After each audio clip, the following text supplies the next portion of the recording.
வீட்டுக்கு சடனாக கெஸ்ட்டு வந்துட்டாங்க. இட்லி மாவும் வீட்டில் இல்லை. என்னடா பண்ணணும், டேஸ்ட்டாக ஏதாவது செஞ்சு கொடுக்கணும் அப்படின்னு நினச்சிங்கன்னா நீங்கள் இந்த தோசையும் இந்த ரோட்டு கடை தக்காளி சட்னியும் ட்ரை பண்ணலாம். கண்டிப்பாக ரொம்ப நல்லாயிருக்கும். முதல்ல நம்ம சட்னி ரெடி பண்ணிடலாம்.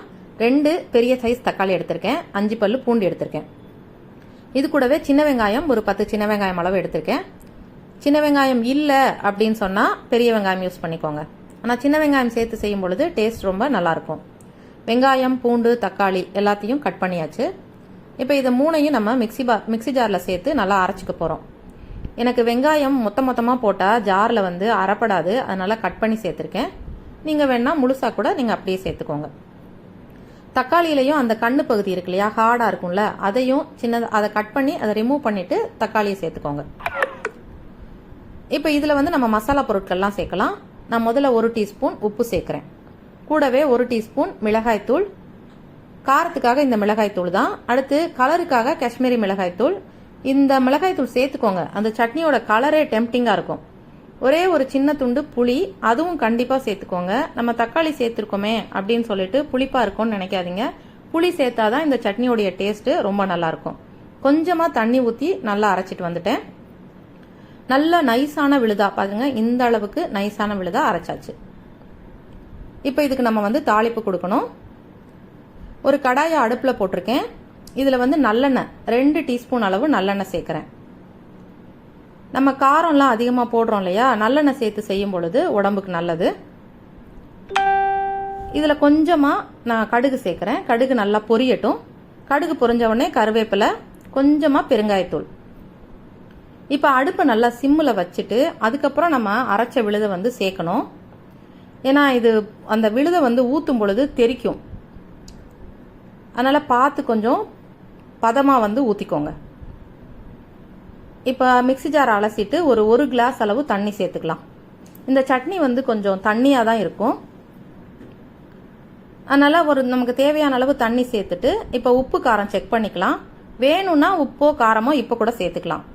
எனக்கு உப்பு மட்டும் கொஞ்சம் கம்மியாக தெரியுது, அதனால் நான் வந்து உப்பு கொஞ்சம் சேர்த்துக்கிறேன். இந்த சட்னி வந்து ரோட்டுக்கடை தக்காளி சட்னி. நம்ம ரோட்டு கடையிலலாம் செய்யும் பொழுது இதில் கொஞ்சமாக இட்லி மாவு சேர்ப்பாங்க. அந்த புளிப்பான இட்லி மாவை சேர்க்கும் பொழுது இதனுடைய டேஸ்ட் வேறு மாதிரி இருக்கும். உங்ககிட்ட இருந்தால் அதை கூட சேர்த்து செஞ்சு பாருங்கள். இப்போ இதை மூடி போட்டு மூடி அடுப்பை சிம்மில் வச்சிடலாம். இது நல்லா எண்ணெய் பிரிஞ்சு வர வரைக்கும் கொதிக்கட்டும். நம்ம அதுக்குள்ளே தோசைக்கு ரெடி பண்ணிடலாம். கண்டிப்பாக மூடி வச்சுருக்கோங்க, இல்லைன்னா மேலே தெரிக்கும். இப்போ தோசைக்கு பார்த்தீங்கன்னா ஒரு சின்ன வெங்காயம் எடுத்திருக்கேன். அதாவது பெரிய வெங்காயத்தில் ஒரு மீடியம் சைஸ் வெங்காயம் எடுத்திருக்கேன். இதை தோலை ரிமூவ் பண்ணிவிட்டு நல்ல சின்ன பீசஸாக கட் பண்ணிக்கோங்க. ஏன்னா தோசையில் நம்ம சேர்க்க போகிறோம்ல, அதனால் சின்னதாக இருந்தால் தான் நல்லது. இது கூட கேரட்டு, நான் ஒரு 2 சின்ன கேரட் எடுத்திருக்கேன். அதையும் தோலை சீவிட்டு நம்ம துருவி வச்சு நல்லா துருவிடலாம். இதில் கூட வந்து நீங்கள் முட்டைக்கோஸ் சேர்த்துக்கலாம், இது குடமிளகாய் சேர்த்துக்கலாம், உங்களோட விருப்பம் தான் காய்கறிகள்.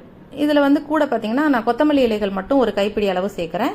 கேரட்டை நல்லா ஃபைனாக துருவி எடுத்துட்டேன். இப்போ பாருங்களேன், சட்னி நல்லா மேலே எண்ணெய் பிரிஞ்சு வந்திருக்கு. கலரே பார்க்க அப்படியே டெம்ப்டிங்காக இருக்குது. சட்னி ரெடி ஆயிடுச்சு, நல்ல வாசனை வருது. இப்போது இதில் வந்து கொஞ்சமாக கொத்தமல்லி தலையை தூவிட்டு நம்ம இறக்கிடலாம். இறக்கிட்டு நம்ம வந்து தோசைக்கு வந்து மாவு கரைச்சிக்கலாம். தோசை செய்கிறதுக்கு ஃபஸ்ட்டு கடலை மாவு தான் இதுக்கு நான் பயன்படுத்துகிறேன். இந்த தோசையை வந்து வெஜ் ஆம்லேட்னு கூட சொல்லுவாங்க. ஏன்னா ரசம் சாதத்துக்கு கூட டக்குன்னு எதுவுமே இல்லைன்னா கூட இந்த தோசையை செஞ்சு அதை நம்ம வெஜ் ஆம்லேட்டை மாதிரி வச்சு சாப்பிட்லாம். கூட காய்கறிகள், பச்சை மிளகாய் அதெல்லாம் சேர்த்து சாப்பிட்லாம்.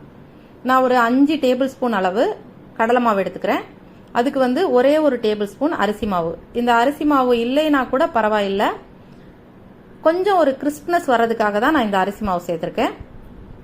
தேவையான அளவு உப்பு, கொஞ்சமாக மஞ்சள் தூள். நான் காரத்துக்காக எதுவும் சேர்க்கல. உங்களுக்கு பச்சை மிளகாய் விருப்பம்னா ஒரே ஒரு பச்சை மிளகாவை கட் பண்ணி சேர்த்துக்கோங்க. கொஞ்சமாக ஓமம் நல்லா நசுக்கி சேர்த்துக்கலாம். ஓமம் இல்லைன்னா சீரகம் கூட சேர்த்துக்கலாம். கண்டிப்பாக ஏதாவது ஒன்று சேர்த்துக்கோங்க, ஏன்னா கடலை மாவு டைஜஸ்ட் ஆகிறதுக்கு சீரகமோ ஓமமோ வேணும். இப்போ இதில் கட் பண்ணி வச்சிருக்கிற வெங்காயம், கேரட்டு, கொத்தமல்லி இலைகளை சேர்த்துடலாம். சேர்த்துட்டு கொஞ்சமாக தண்ணி சேர்த்து நல்லா இதை கரைச்சிக்கணும். கடலை மாவு ஈஸியாக வந்து கட்டியாயிரும். அதனால நான் இதை வந்து விஸ்கு வச்சு கலந்து விட்டுக்கிறேன் நல்லா. ஒருவேளை கலக்கிறது கஷ்டமாக இருந்ததுன்னா முதல்ல மாவை கரைச்சிட்டு அதுக்கப்புறமா வெங்காயம், கேரட்டு, கொத்தமல்லி இதையெல்லாம் நீங்கள் சேர்த்துக்கலாம். அளவாக தண்ணி ஊற்றி நீங்கள் தோசை மாவு பதத்துக்கு கரைச்சிக்கோங்க. ரொம்ப அதிகமாக தண்ணி ஊற்றிட வேண்டாம், அப்புறம் தோசை கல்லில் அதிகமாக ஒட்ட ஆரம்பிச்சிடும். இப்போ உங்களுக்கு பார்த்தீங்கன்னாவே தெரியும், தோசை மாவு பதம் இந்த அளவுக்கு, ஒரு அளவுக்கு நீர்க்க இருக்கணும். இந்த அளவுக்கு இருக்கணுங்க.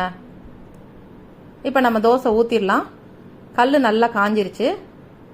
ஒரே ஒரு கரண்டி மாவு மாத்திரம் ஊற்றிட்டு நல்லா சுற்றிலும் ரொம்ப ஸ்ப்ரெட் பண்ணாமல் அந்த ஷேப் மட்டும் அட்ஜஸ்ட் பண்ணுங்க, போதும்.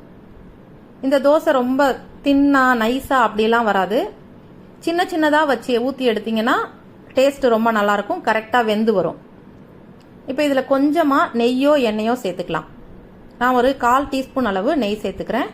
சேர்த்துட்டு அடுப்பை லோ ஃப்ளேமில் வச்சுருங்க. ஏன்னா இந்த தோசை சீக்கிரமாக கருகிரும். கடலை மாவு நான் 2 கல் வச்சுருக்கேன். 2 கல்லுலையுமே நான் தோசை ஊற்றி எடுத்துருவேன். நான் இன்னைக்கு எடுத்துருக்கிற அளவுகளில் ஒரு 10 தோசை வரும் இதே அளவுக்கு. இப்போ இதை திருப்பி போட்டுடலாம்.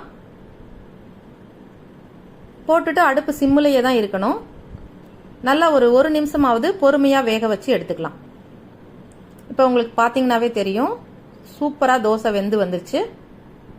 இப்போ இன்னொரு தோசையும் எடுத்துடலாம். அதையும் திருப்பி போட்டுட்டு கொஞ்சம் பொறுமையாக ஒரு 10-20 செகண்ட் பொறுமையாக விட்டிங்கன்னா அளவாக வெந்து வரும். தீ அதிகமாக வச்சிங்கன்னா கருகி போயிடும். இப்போ தோசை ரெடி ஆயிருச்சு. ரோட்டு கடை தக்காளி சட்னியோட நான் சாப்பிட போகிறேன். நீங்களும் செஞ்சு பார்த்துட்டு எப்படி இருந்ததுன்னு சொல்லுங்கள். இந்த வீடியோ பிடிச்சிருந்ததுன்னா லைக் பண்ணி ஷேர் பண்ணி உங்கள் ஃப்ரெண்ட்ஸ் அண்ட் ஃபேமிலிக்கும் அனுப்பி வைங்க. நம்ம சேனலை சப்ஸ்கிரைப் பண்ணிக்கோங்க. இன்னொரு ரெசிபியோட உங்களோட மீட் பண்ணுறேன். நன்றி.